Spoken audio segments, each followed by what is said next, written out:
welcome back to another tactic tester. Today we are going to test the tactic Kashmir by Knap. So we picked the variation with a 4-3-3 formation, 4 defender, 3 midfielders and then 3 strikers. Something a little bit different than usual today. I want to try something different because in the past few tactic tester we've been testing 4-4-2, 4-2-3-1, 4-1-4-1. Quite normal one. So today we want to go for something a little bit different kind of 4-3-3. So in this Kashmir tactic, the variation we pick, we have one goalkeeper with super keeper on attack, 2 ball playing defender on defense, 2 complete wingback on attack, 1 DM on support, 1 central midfield on the left on attack, Mazzala on the right on attack, advance forward on attack, 2 on the both side, and then pressing forward on support in the middle. Today we will be testing Kashmir with 2 teams, which is Inter and then another team later I will show you. The tactic style we have very attacking, and then in possession we attack wide, pass in space, play out defense, standard passing directness, slightly higher tempo, mix crosses, work ball in the box, run and defense. In transition we counter press, counter. That's it. And then possession we have offside trap, much higher line of engagement, higher defensive line rather than much higher than usual, narrow defensive width, use tighter marking, extremely urgent pressing intensity, prevent short goalkeeper distribution and get stuck in, so you will see a lot of yellow cards and red cards later in the stats. So this is not the team we will go with later. I will leave the team sheet blanks and let the system to pick the team. So we want to look at the player instructions, so we need the player to come in. So starting with the advance forward, the left advance forward have pass it shoulder, take more risk, dribble more, tackle harder, while the right one just doesn't have the tackle harder instructions. Pressing forward we have pass it shoulder, the central midfield on attack have shoot less often, and then the right Mazzala have pass it shoulder and shoot less often. Right complete wing back, let's look at it. There's no difference between the right and left complete wing back, have pass it shoulder, shoot less often, close down more, tackle harder, and mark specific position. Let's look at it now. We will want to mark the right attacking midfielder with the left back, so the right back definitely will mark the left attacking midfielder, kinda understand. And then DM we have pass it shoulder, shoot less often, close down more.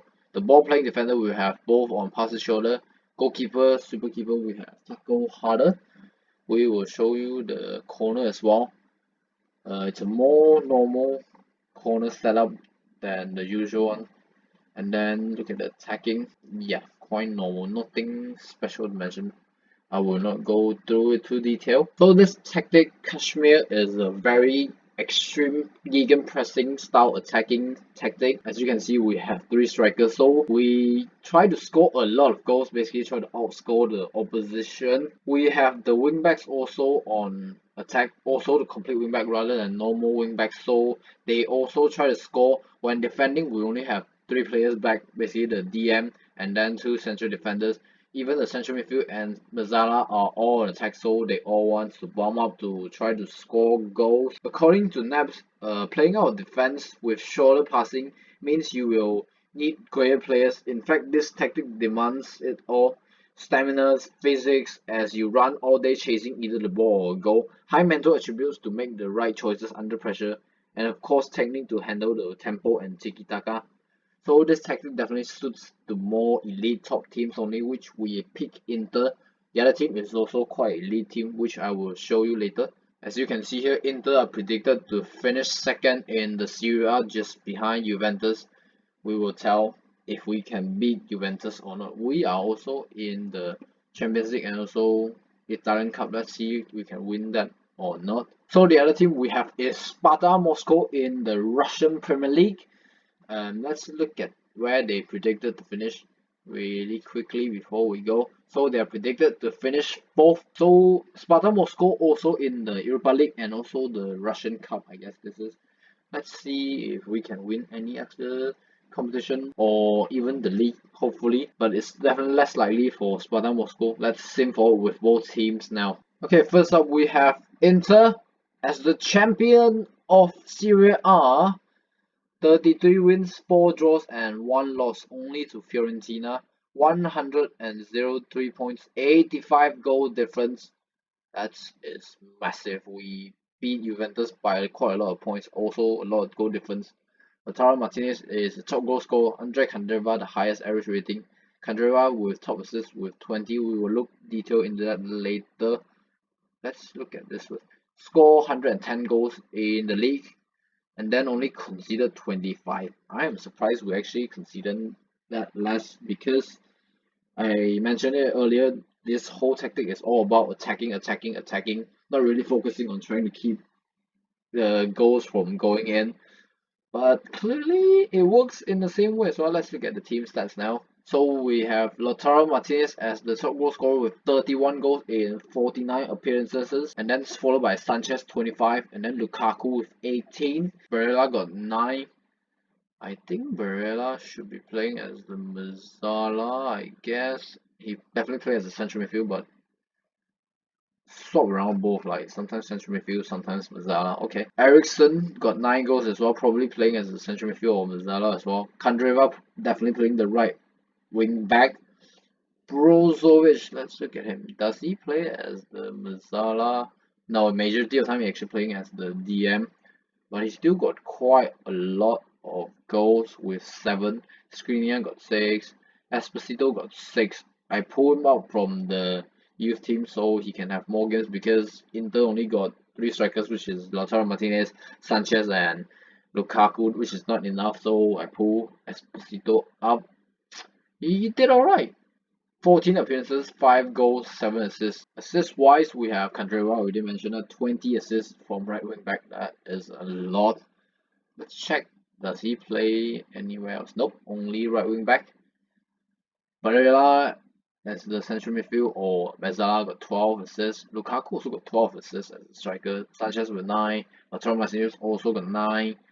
Esposito got 8 in total. Sessi probably playing majority either central midfield or DM. Yep, he played more on DM. Still got quite a lot of assists from him. Ericsson got 6 only, surprisingly. As more as the left wing back got 6 only, that's a little bit less. He shared with Birahi, who also played quite a lot. They share the game time, so Birahi also got 5. I'm pretty sure the backup right wing back got 6 assists. Average rating wise, we have a lot of players over 7.1 basically. All these chunks. Candreva the best one, 7.54, followed by Martinez with 7.52, Sanchez with 7.47, revived his career after Man United. Barella got 7.39. Now we're looking at the stats in the league. Cristiano Ronaldo got 35 goals, getting the golden boot. Martinez and Sanchez just behind him, 24 and 20 goals. Is Lukaku up there? Yup. We got the 2nd, 3rd, and 4th. If there is no Ronaldo, then we got the top 3. Ronaldo, of course. Of course, Ronaldo also got the highest average rating with 8.008. We have Candreva at 7.57. Anyone else follow up? We actually got quite a lot of people follow up. Martinez, Sanchez, the Fridge, Lukaku, Barella, all in top 15. Probably even more. Yes, Skriniar's there also. Assist wise, we have Candreva at 15. Lukaku at 10. That's quite high. Anyone else? No one else. Most man of the match, we have Lautaro Martinez at 6. Candreva at 4. Lukaku at 4 as well. Clean sheets, we are top with Handanovic at 18. Yellow cards, we obviously gonna get quite a lot. I already mentioned it earlier. Get stuck in. So Brozovic with 2nd highest, 17. That's actually quite a lot. Let's look at it. Wow, we got a lot of players in there. Barella, Skriniar, Candreva, the Fridge. Get stuck in instructions for you. We're gonna go detail into the team stats. Scored the most goals, I already mentioned that, 110. 5th in average possession with 53. Not in the best tackling completion, surprisingly. Least conceded with 25, already mentioned that. So most clean sheets, we got 19. Most foul make in the league, we got 7 at best passing accuracy. Not even in the top 8 for the best shooting accuracy. Okay. Team detail. We have the most yellow cards, 123. Red card, yeah, we're actually doing not bad. Only got 2. That's alright, not too bad. 16 games won in a row. We will see that in the schedule later. 25 games scored in a row. 30 games without losing. That's very impressive. After we only lost one game, which is to Fiorentina, we will look later. Completed the most crosses, created the most chances as well, 151 in the league. Shots on target ratio, we are actually quite low, we got 14. I don't know how, but we score so many goals, we still have such a less shots on target ratio. If we have higher shots on target ratio, we will probably even score more. The thing is, we have more shots on target.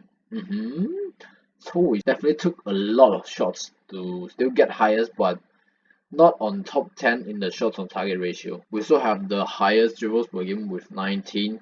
Conversion ratio, we are 4th, 10%. Schedules wise, let's scroll down really quickly. You can see the Fiorentina lost once, and then yellow, red, barely lose any game. Okay.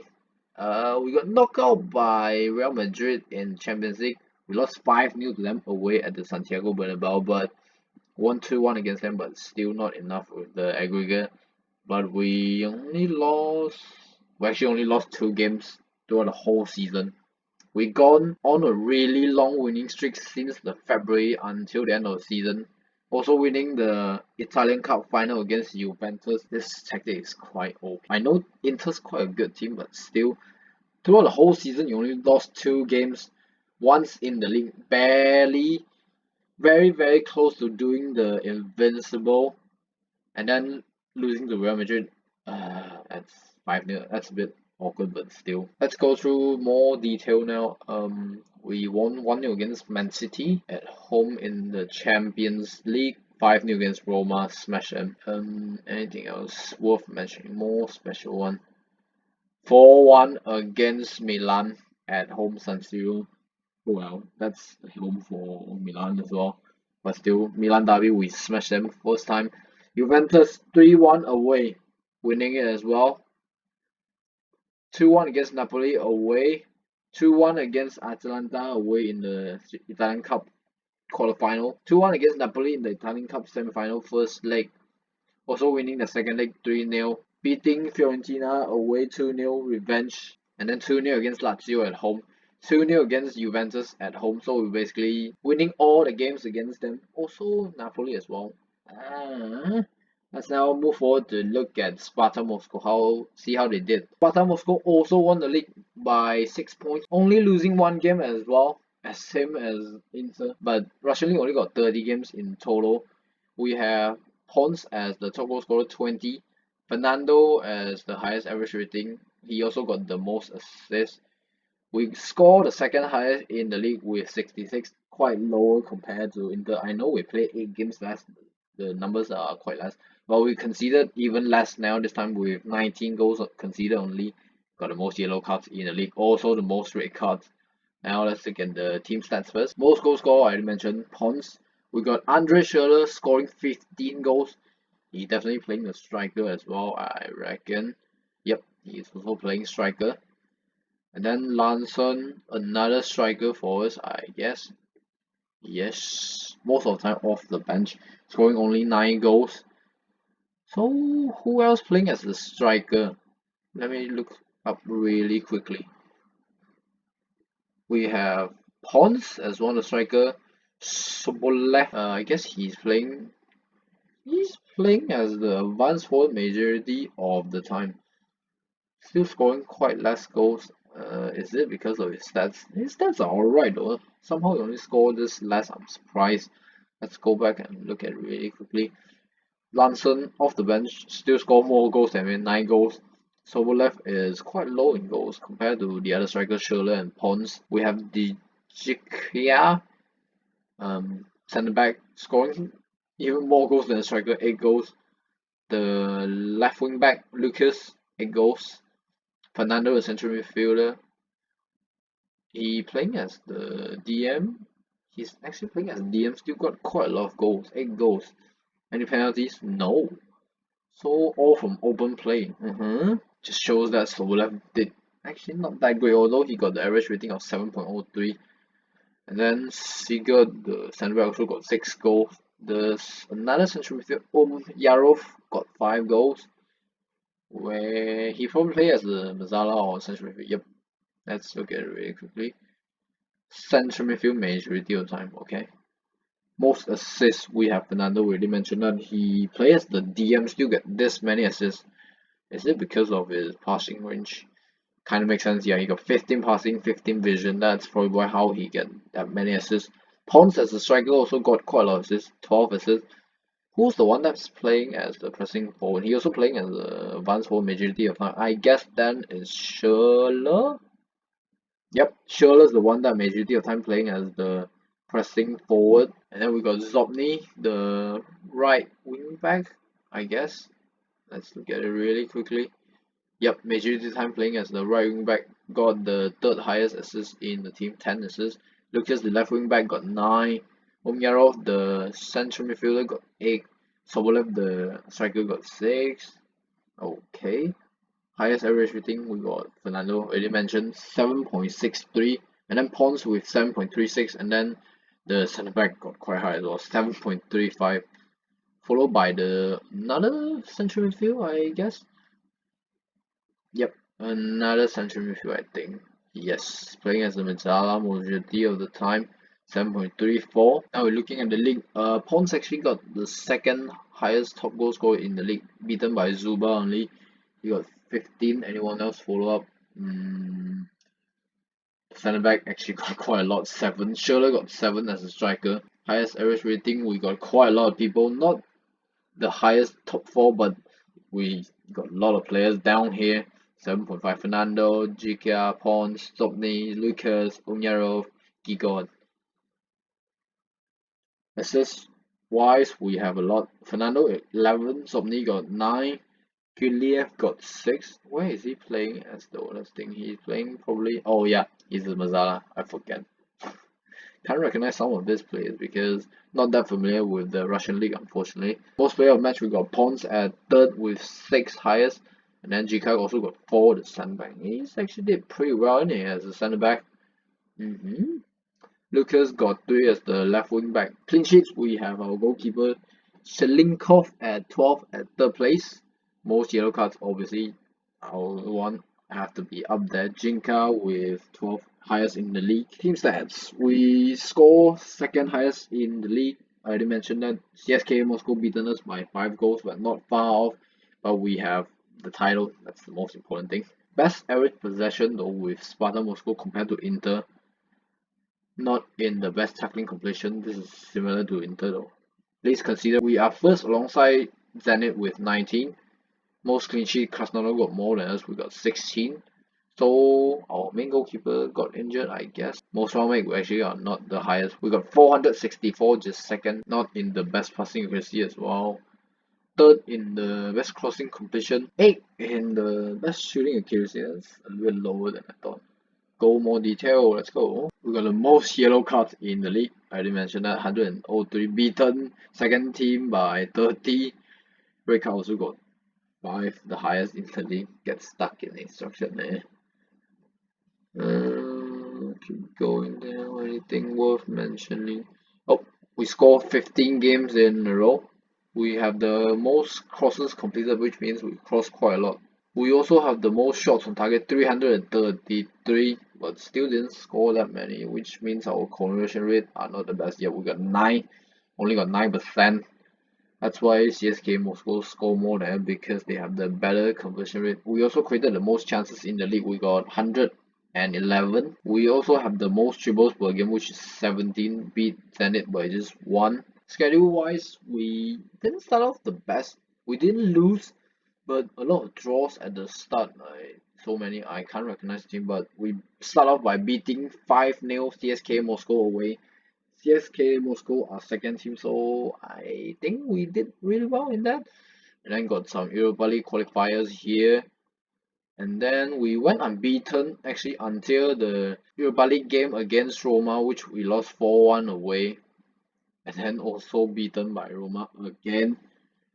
And then the next game we lost is the Wolves in the Europa League first knockout round, which we got knocked out eventually by Wolves. Aggregate 2-3, not too bad.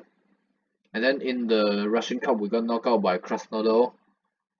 But we still didn't lose in the league yet until April. Finally getting the first loss in the league against AKMA and then end the season with 6 wins in a row, winning the league. So we only win the Russian Premier League, miss out on Europa League and the Russian Cup, but still shows a lot like this tactic definitely can win you title if you are elite team. And then this tactic is a little bit way different as well because we have 3 strikers, which normal people won't usually try, but this is a fresh air that you can definitely try. If you enjoyed this video, make sure to give it a thumbs up and also subscribe to the channel for more contents like this, and I will see you again soon.